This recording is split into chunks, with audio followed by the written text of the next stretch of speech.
Hello everyone, welcome back to another lesson. Today's learning goal is I can find the mean or use the mean average deviation to assess the variability of a data set. So let's go ahead and get started.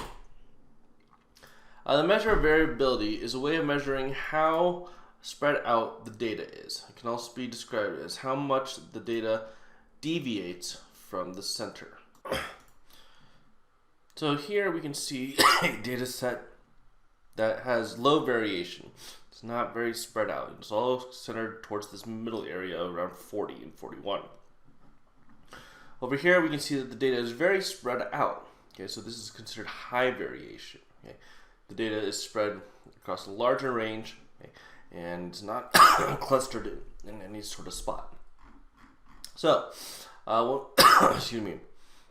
Mean absolute deviation. One way to describe the variability, it's one way to describe variability or how spread out a data set is by using the mean absolute deviation. Mean absolute deviation is the average distance that the data point and a set of data are from the mean. It's also abbreviated as MAD or MAD. A MAD close to 0 means that the data values are close to the mean. So, the word deviate means how far to depart from or go away. So here we're trying to find the mean average deviation. So mean average deviation means that we're trying to find the mean and then find out how far each data point is away from that mean and find the average of that. So you have to find the mean of the data set, find the distance each point is from the mean, and find the average of those distances. So here, Mrs. Breedlove recorded the number of minutes he spent traveling to work over the last 7 days. So we're going to find the mean of the data. So if we add all these together and divide it by 7, we find that the mean is 49.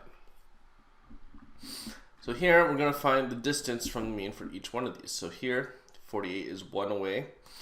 And then 40 is 9 away from 49, 62 is 13 away from 49, etc., etc., etc. And if we add this entire column up, we find that the total deviation from the mean of 49 is 54.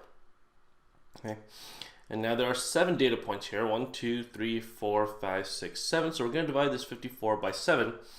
It says round it to the 10th place, so we get 7.7. This means that the average distance that each number of minutes is from the mean of 49 minutes is 7.7.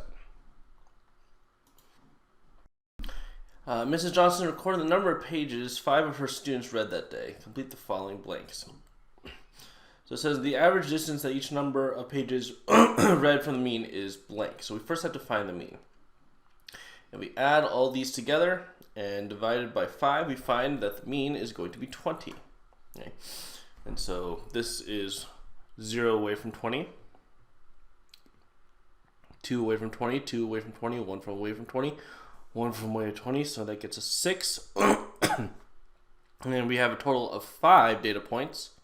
So we're going to divide by 5, so therefore our MAD is 1.2.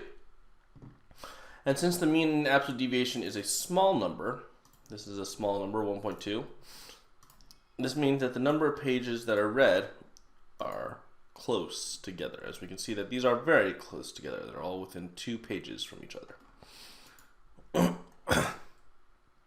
2 different classes were asked to find how many minutes each student traveled to school in the morning. Okay. So here in this class, this person took 5 minutes, this person took 7 minutes, and 8, 8, 4, 4, 7, 5, 4, 7.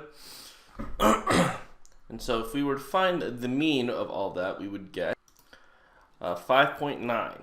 And so that this is 0.9 away from 5. This is 1.1 away from 9, or 5.9, etc., etc., etc. If we were to add all those up, we get a total deviation of 15. Okay. And we have 1, 2, 3, 4, 5, 6, 7, 8, 9, 10 data points. We're going to divide that by 10 and get 1.5. Go ahead and try to find the MAD of classroom 425 on your own. You should have found that the MAD for this, or the mean for this, was 5, and so therefore, if we add all the deviations up, we get 0.8, and so the mean average deviation is 0.8. What observations can you make about the mean absolute deviation from each classroom? So which classroom, it's essentially asking which classroom has the lower variance, variability. Well, we can see that classroom 425 has a much smaller MAD, so therefore, room 425 has a data that's closer to the mean. There's slightly more variability in the other classroom. We can also see that room 434 has a mean average deviation that's almost twice that of room 425, because 0.8 is approximately half of 1.5, just a little bit off, but approximately twice that of 425.